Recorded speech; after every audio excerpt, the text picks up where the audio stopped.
We are live now. Welcome to middle education. तो कैसे हैं आप सब। लीजिए अब आपके सामने कक्षा 9वीं विज्ञान विषय का एक ऐसा मॉडल क्वेश्चन पेपर लेकर के आ चुका हूं जहां से बहुत सारे क्वेश्चंस आपके एग्जाम में हूबहू देखने को मिलेगा। अगर आप इस वीडियो को बहुत अच्छे से और एंड तक देखते हो, सबसे अच्छा स्कोर गेन करोगे, अपने स्कूल में टॉप करोगे, क्योंकि मिडिल एजुकेशन आपके सामने 4 सेटों में मॉडल क्वेश्चन पेपर प्रेजेंट करने वाला है। देख सकते हैं आपके पेपर का इंटरफेस कुछ इस प्रकार से रहेगा एंड इसका part number first already upload हो चुका है। अगर आपने पार्ट नंबर फर्स्ट का वीडियो नहीं देखा, मिडिल एजुकेशन के ऑफिशियल यूट्यूब चैनल पर अपलोड कर दिया गया है, जाइए जाकर के जल्दी से देख लीजिए। अब इस वीडियो में कवर करेंगे पार्ट नंबर सेकंड, जिसमें प्रश्न क्रमांक 6 से लेकर के आगे के क्वेश्चंस को कवर करने वाले हैं। हमारा प्रश्न क्रमांक 6 कह रहा है कि किसी भी पदार्थ की अवस्था परिवर्तन के दौरान तापमान स्थिर क्यों रहता है। तो सिंपल सा इसका आंसर लिखना है कि किसी भी पदार्थ की अवस्था परिवर्तन के दौरान तापमान स्थिर रहता है क्योंकि एक नियत तापमान के बाद दी गई ऊष्मा उस पदार्थ की अवस्था परिवर्तन में उपयोग की जाती है। बस इतना लिख करके आपको कंप्लीट करना है। आगे बढ़ते हैं नेक्स्ट। इसी के अथवा में कहता है कि वायुमंडल में गैसों के द्रव में परिवर्तित करने के लिए कोई एक विधि बताना है। मतलब गैस को कन्वर्ट करना है, किसमें, गैस को द्रव में बदलना है, तो इसके लिए कोई एक विधि हमें बताना है। तो सिंपल सा इसका आंसर ये रहा आपके सामने। देखिए, वायुमंडलीय गैसों को द्रवित करने के लिए उन्हें अत्यंत कम ताप पर संपीड़ित किया जाता है। एक एग्जाम्पल लिखा है कि पेट्रोलियम गैस को संपीड़ित करके सिलेंडर में भरा जाता है तो यह द्रव अवस्था में बदल जाती है तथा द्रवित पेट्रोलियम गैस अर्थात एलपीजी कहलाती है। बस इतना लिख करके आपको कंप्लीट करना है। हमारा प्रश्न क्रमांक 7 कह रहा है ठोस की अपेक्षा द्रवों में विसरण की दर अधिक होती है, क्यों। ऐसा क्या रीजन होता है कि ठोस कम फैलता है और जो द्रव होता है ज्यादा फैलता है। तो इसका सिंपल सा रीजन है, जो ठोस के कण होते हैं वो अत्यंत पास पास होते हैं और द्रव के कण ठोस की अपेक्षा दूर होते हैं, इसलिए द्रव में विसरण अधिक होता है। लेकिन इसके साथ एक और चीज याद रखिएगा कि सबसे अधिक विसरण गैसों में होता है। गैस के जितने भी कण होते हैं बहुत तीव्र गति से बहुत दूर दूर तक फैलते हैं। अच्छा, इसका आंसर मैं दिखा देता हूं ताकि आप लोग अपने एग्जाम में लिख पाएं। देखिए, लिखेंगे द्रव अवस्था में पदार्थ के कण स्वतंत्र रूप से होते हैं इस प्रकार से, इसलिए द्रव में विसरण अधिक होता है। लेकिन ये सब मत लिखना, जो मैं समझाया हूं आप चुपचाप वही लिख करके चले आना। नेक्स्ट, इसी के अथवा में कहता है एसीटोन पेट्रोल या इत्र डालने पर हमारी हथेली ठंडी हो जाती है, क्यों। मतलब ऐसा क्या रीजन है कि हम एसीटोन डालें, पेट्रोल डालें, इत्र डालें तो हमारा हाथ ठंडा हो जाएगा। तो सिंपल सा ये रहा इसका आंसर। इसका आंसर लिखेंगे कि एसीटोन पेट्रोल और इत्र डालने पर हमारी हथेली तथा आसपास से ऊर्जा प्राप्त कर बाष्पीकृत हो जाती है, जिस कारण से हमारी हथेली ठंडी हो जाती है। बस इतना लिख करके आपको कंप्लीट करना है। आगे देखते हैं, प्रश्न क्रमांक 8 कह रहा है मिश्र धातु किसे कहते हैं, एक मिश्र धातु का नाम बताना है। तो सिंपल सर, मिश्र धातु मतलब मिल करके और धातु बनाना। तो दो या दो से अधिक मेटल को जोड़ करके एक धातु का निर्माण करना है, धातु बनाना मिश्र धातु कहलाता है। एंड बोला है एक मिश्र धातु का नाम बताओ, तो पीतल आपका एक मिश्र धातु है जो कि जिंक और कॉपर से मिलकर के बनता है, जिसमें जिंक का 30% योगदान होता है और कॉपर का 70% योगदान होता है। बस इतना आपको लिख करके चले आना है। चलिए साइड करते हैं। नेक्स्ट आगे बढ़ते हैं। इसी के अथवा में कहता है दूध में से क्रीम का पृथक्करण कैसे करते हैं। सिंपल से पूछा है कि दूध से क्रीम किस प्रकार से निकाला जाता है। तो ये रहा इसका आंसर। दूध से क्रीम को पृथक करने के लिए एक विधि होता है अपकेंद्रण विधि, जिसकी मदद से हम दूध से क्रीम को अलग करते हैं। अब देखो अपकेंद्रण विधि करता क्या है। अरे मथनी देखी होगी यार। तो सिंपल सा, जैसे ये मैंने मथनी रखा, ठीक है, तो मथनी क्या करेगा, जो नीचे का दूध होता है उसे ऊपर उठाता है और जो ऊपर का दूध होता है उसे नीचे दबाता है। इसे कहते हैं अपकेंद्रण विधि। और आप वॉशिंग मशीन देखे होंगे, वॉशिंग मशीन जिसमें कपड़े साफ हो जाता है, इसमें जो बल लगता है ना, बाहर की ओर बल लगता है, अंदर की ओर बल नहीं लगता। अगर अंदर की ओर बल लगता तो आपके कपड़े फट जाते। तो इस चीज को ध्यान रखना कि दूध से क्रीम को अलग करने के लिए अपकेंद्रण विधि का उपयोग किया जाता है। हमारा 9वां नंबर कहता है कि समस्थानिक किसे कहते हैं, एक एग्जाम्पल दीजिए। देखो नाम से स्पष्ट है, समस्थानिक। स्थानिक मतलब होता है स्थान और सम मतलब होता है समान। तो तो ऐसा कोई तत्व जिसका परमाणु क्रमांक समान हो किंतु परमाणु भार भिन्न भिन्न हो उसे कहते हैं समस्थानिक। देखो भाई, स्थान मतलब होता है क्रमांक, है ना, पर तत्व जो होते हैं वो क्रम से अरेंज होता है। तो याद रखिएगा कि ऐसा कोई तत्व जिसका परमाणु क्रमांक समान हो और परमाणु भार भिन्न भिन्न हो उसे समस्थानिक कहते हैं। एक इसका एग्जाम्पल पूछा है, तो इसका एक अच्छा एग्जाम्पल हो जाएगा आपका हाइड्रोजन के 3 समस्थानिक होते हैं, प्रोटियम, ड्यूटेरियम और ट्राइटियम। बस इतना आपको लिखना है, बाकी मैं यहां पर दिखा देता हूं। ये रहा आपके सामने, देखो ये डेफिनेशन लिखा है और ये रहा आपका एग्जाम्पल। लेकिन कुछ सेटों में ये भी पूछा जाएगा कि समभारिक किसे कहते हैं। ठीक है, यहां पे क्या लिखा है, समस्थानिक। कुछ सेटों में आएगा समभारिक किसे कहते हैं। अब देखो, सम मतलब होता है समान और भारिक मतलब भार। तो ऐसा कोई तत्व जिसके परमाणु भार समान हो और परमाणु क्रमांक अलग अलग हो उसे कहते हैं समभारिक। और समस्थानिक किसे कहते हैं, ऐसा कोई तत्व जिसका परमाणु क्रमांक समान हो और परमाणु भार भिन्न भिन्न हो उसे कहते हैं समस्थानिक। इस चीज को ध्यान रखिएगा। तो प्लीज आप इसका फोटो क्लिक कर लो। आगे बढ़ते हैं। इसी के अथवा में कहता है कि संतुलित बल किन्हें कहते हैं, संतुलित बल। ठीक है, तो आइए इसका भी आंसर दिखा देते हैं। संतुलित बल मतलब ऐसा बल जो संतुलन के सिद्धांत पर कार्य करे, मतलब एकदम संतुलित रहे। ठीक है, उसे कहते हैं संतुलित बल। आप इसका आंसर यहाँ पर देख सकते हैं, यहां से लेकर यहां तक लिखा गया है। कोई बहुत ज्यादा टफ क्वेश्चन नहीं है, बहुत इजी लेवल का क्वेश्चन है।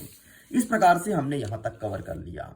आगे बढ़ते हैं। प्रश्न क्रमांक 10 कहता है हमारा कि गुरुत्वाकर्षण का सर्वात्रिक नियम क्या कहलाता है। सबसे पहले आपको पता होना चाहिए कि गुरुत्वाकर्षण का नियम देने वाले व्यक्ति का नाम क्या था। तो इंग्लैंड के न्यूटन दादा भाई गुरुत्वाकर्षण दियो बताए, मतलब वो इंग्लैंड के थे और उन्होंने ही गुरुत्वाकर्षण का नियम दिया था। तो ये है भाई गुरुत्वाकर्षण का नियम। दो वस्तुओं के बीच लगने वाला बल दोनों वस्तुओं के द्रव्यमान के गुणनफल के समानुपाती और बीच की दूरी के वर्ग के व्युत्क्रमानुपाती होता है। इसे कहते हैं गुरुत्वाकर्षण का सर्वात्रिक नियम। F बराबर जी m1 into m2 upon D square. ये फॉर्मूला याद रखना, ये आपको लिखना ही पड़ेगा, तभी जाकर के आपको 2 में से 2 नंबर मिलेंगे। ये प्रश्न आपके 2 नंबर का देख सकते हैं, 1 नंबर डेफिनेशन लिखने पर और 1 नंबर आपको फॉर्मूला लिखने पर मिलेगा। आगे बढ़ते हैं। इसी में एक और प्रश्न पूछा है कि ऊर्जा संरक्षण का नियम क्या है। अब देखो, ऊर्जा संरक्षण मतलब ऊर्जा को संरक्षित करना। तो ऊर्जा संरक्षण का नियम कहता है कि ऊर्जा को ना तो हम उत्पन्न कर सकते, ना तो नष्ट कर सकते, बल्कि एक रूप से दूसरे रूप में परिवर्तित कर सकते हैं। यही कहलाता है ऊर्जा संरक्षण का नियम, और इसे हम द्रव्यमान संरक्षण के नियम के नाम से भी जानते हैं। एंड ये रहा इसका आंसर।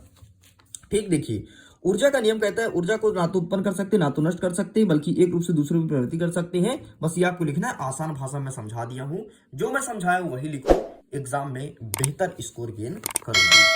चलिए स्टूडेंट्स, नेक्स्ट पेज हम ओपन करते हैं, आगे क्वेश्चंस को कवर करते हैं। प्रश्न क्रमांक हमारा 11 कह रहा है कि ग्रहों की गति संबंधी केपलर का नियम बताना है। क्या कहता है केपलर का नियम। देखो भाई, सबसे पहले केपलर नामक साइंटिस्ट ने बताया था कि ग्रह किस प्रकार से गति करते हैं, एंड ये रहा इसके नियम। केपलर साहब कहते हैं कि प्रत्येक ग्रह कक्षा की एक दीर्घवृत्ताकार होती है, मतलब जहां पर चक्कर लगाते हैं वो दीर्घवृत्ताकार होती है और ग्रह इस प्रकार से चक्कर लगाते हैं। ये कहता है इनका पहला नियम। दूसरा नियम कहता है सूर्य तथा ग्रह को मिलाने वाली रेखा समान समय में समान क्षेत्रफल तय करती है। इस प्रकार से यदि ए से बी तक गति करने में सी का समय लगता है, मतलब अगर ए से लेकर बी तक जाती है तो सी समय लगता है, मतलब कुछ समय लगता है।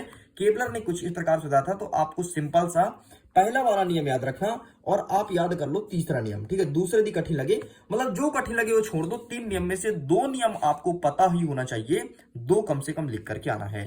हमारा तीसरा नियम कहता है सूर्य से किसी ग्रह की औसत दूरी r का घन उस ग्रह के सूर्य के परितः परिक्रमा काल t के वर्ग के अनुक्रमानुपाती होता है।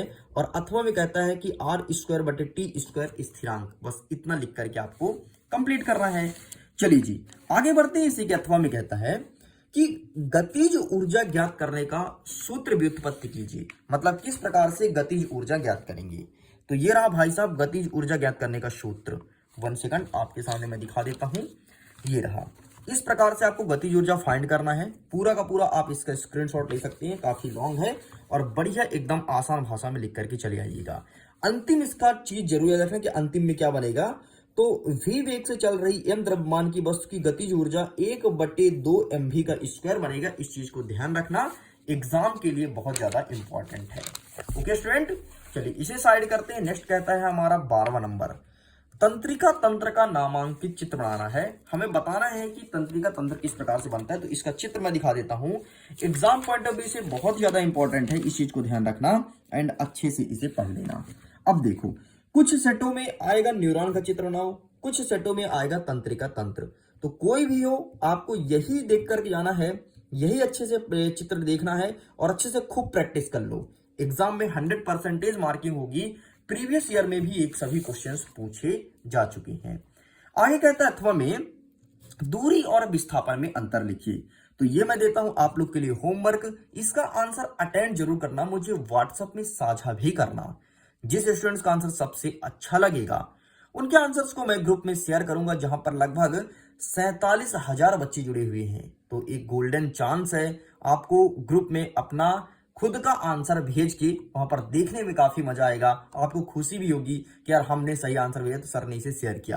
प्लीज अटेंड जरूर करना। मेरा व्हाट्सएप नंबर है 74700705 इस नंबर पर आप मुझे अपने आंसर को व्हाट्सएप कर सकते हैं।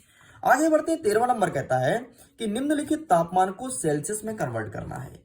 मतलब ये है केल्विन में एंड इसे डिग्री सेल्सियस में बताना है। यहां पर लिखा है 273 और 573 केल्विन। अब देखो भाई साहब, वैसे तो आपकी किताब में जब मैंने आंसर को फाइंड किया तो यहां पर एक जगह मिला है, ये देखो 273 एक नहीं लिखा है, 573 मिला है। तो सिंपल सा 573 केल्विन को आप 273 से घटा दो, जो आए वो डिग्री सेल्सियस हो जाएगा। तो यहां पर आया भाई 300। तो ऐसे ही अब यहां पर लिखा है 373 है और 373 को आपको घटाना है किससे, 273 से। तो आएगा आपका 100 डिग्री सेल्सियस पहले वाले को उत्तर, और इसको भी ऐसे घटा दो। तो यहां पर है आपका 573 घटाएंगे 273 में से, ये आएगा आपका 300 डिग्री सेल्सियस। ये हो जाएगा आपके दूसरे वाले का आंसर। बस इतना आपको लिखना था। आगे बढ़ते हैं। इसी का अथवा कहता है कि धातु और अधातु में दो अंतर बताइए। तो सबसे पहले तुम कहानी के तौर पर सुन लो।